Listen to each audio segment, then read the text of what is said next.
pessoal, tudo bem? Na aula de hoje nós vamos corrigir a tarefa da aula passada e revisar as 3 leis de Newton. Vamos lá? Então nós temos aí como tarefa, né? Vocês tinham que desenvolver os exercícios 8, 9 e 11 das páginas 148 e 149. E agora a gente vai fazer a revisão.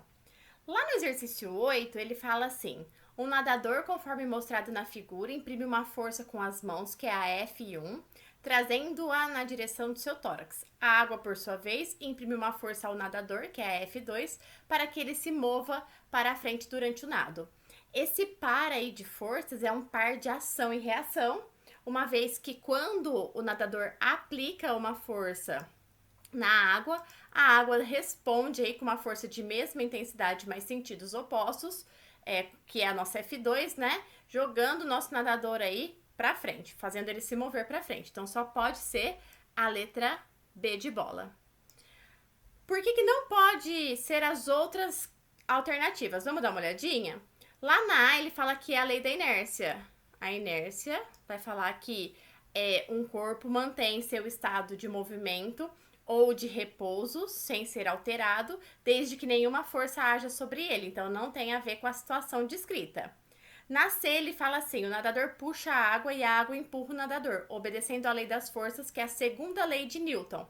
A segunda lei de Newton é a lei da dinâmica, que vai falar que a aplicação de uma força modifica aí o movimento de um corpo a partir da aceleração. A explicação que está errada, não obedece à segunda lei, e sim à terceira lei de Newton.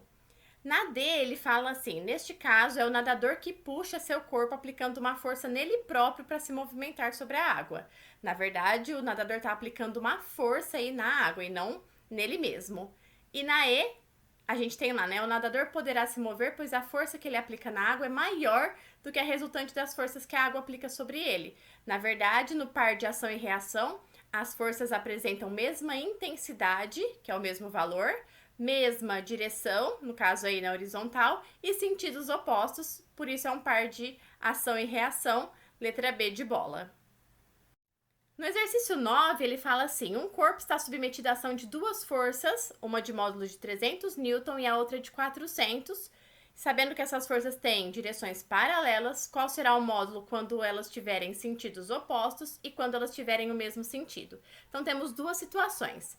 Para sentidos opostos, a gente tem um corpo lá que está submetido a uma força de 400 Newton.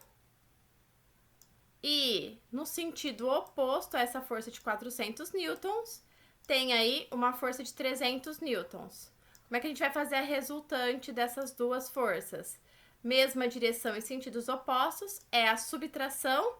Então, fazendo 400 menos 300, a nossa força resultante aqui vai ser 100 newtons. Então, para o caso onde os sentidos são opostos. Se a gente pegar aí, né, o mesmo corpo e ele estiver submetido agora a essas mesmas duas forças, mas no mesmo sentido, se a gente tem duas forças atuando num corpo e elas estão no mesmo sentido, a resultante agora vai ser a somatória entre essas duas forças. Então, aqui, na segunda situação, na segunda pergunta, nossa resultante, 400 mais 300, vai ser aí 700 newtons. Ok? Então, vamos, enfim, para o exercício 11. Ele fala assim: Rafael vai à escola todos os dias com a sua mochila nas costas. Segundo os ortopedistas, o peso total de uma mochila carregada não deve ultrapassar a 0,1 do peso da pessoa ou da criança. A mochila de Rafael pesa 35 newtons. Considerando a aceleração gravitacional local como 10 metros por segundo ao quadrado, calcule a massa total da mochila e a de Rafael, sabendo que a massa deste, né, a massa do Rafael, equivale a 23 vezes a massa da mochila. E verifique, o peso da mochila está acima ou abaixo do limite recomendado. Então, vamos por partes aí, né? Primeiro, a gente vai achar a massa da mochila.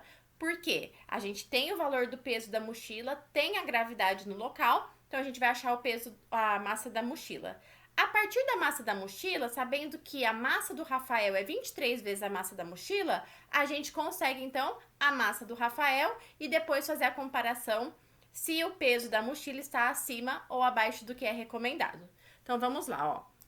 O peso aí da mochila é igual à massa da mochila vezes a gravidade. O peso da mochila que foi dado foi 35 newtons. A massa é o que a gente quer descobrir, a gravidade aí é de 10. Passando esse 10 dividindo, 35 dividido por 10 vai dar 3,5 quilos. Então, essa é a massa da mochila. A gente já respondeu uma parte da questão. Vou colocar aqui, ó, que é a massa da mochila. A massa do Rafael, o exercício falou que é 23 vezes a massa da mochila. Então, se eu pegar a massa da mochila, que é 3,5, que a gente acabou de descobrir, e multiplicar por 23, a gente vai ter a massa aí do Rafael, que vai dar 80,5 quilos. A partir da massa do Rafael, né, a gente já respondeu aí uma outra parte da nossa questão. A partir dessa massa aqui, a gente consegue o peso do Rafael e consegue comparar, então, o peso do Rafael e o peso da mochila. Então, o peso do Rafael, que eu vou chamar de PR aqui, vai ser a massa do Rafael, que é 80,5, que a gente acabou de descobrir, multiplicado pela gravidade, que é 10. Esse peso aqui vai dar 805 newtons. Então, o Rafael apresenta um peso de 805 newtons e a sua mochila apresenta um peso que foi dado aí, ó, de 35 newtons. Sabendo que o recomendado pelos ortopedistas é até 0,1 do peso da criança, se a gente multiplicar aqui, ó, por 0,1, a gente vai ver que a mochila do Rafael poderia ter até 80,5 newtons de peso. Ela tem 35, então ela está no limite aí, né? Abaixo do limite que é recomendado, tá certinho a mochila que ele tá utilizando, ok? E por fim, né, a gente vai fazer uma revisão das leis de Newton para ficar bem fechadinho aí. Essa parte é muito importante vocês terem conhecimento, o domínio, né, completo das leis de Newton. A gente vai usar em várias situações. Esse quadro resumo das leis de Newton está lá na página 151 e no finalzinho da página 151 tem um quadrinho também de resumo com a lei de gravitação universal. A gente ainda não estudou gravitação universal, foi nessa partezinha que eu parei a teoria, mas a gente vai retomar esse conceito, né? A gente vai estudar esse conceito propriamente dito quando a gente voltar das férias.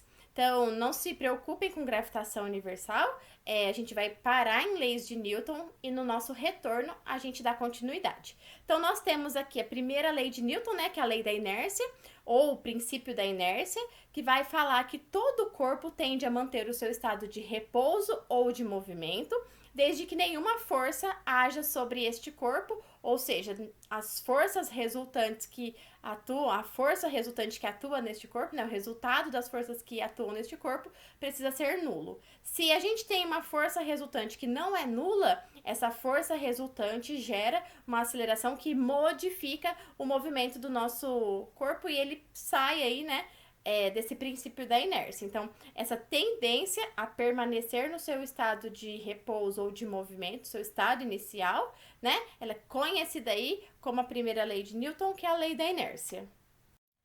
A segunda lei de Newton, né, ou princípio fundamental da dinâmica, vai mostrar pra gente a relação entre força resultante e aceleração.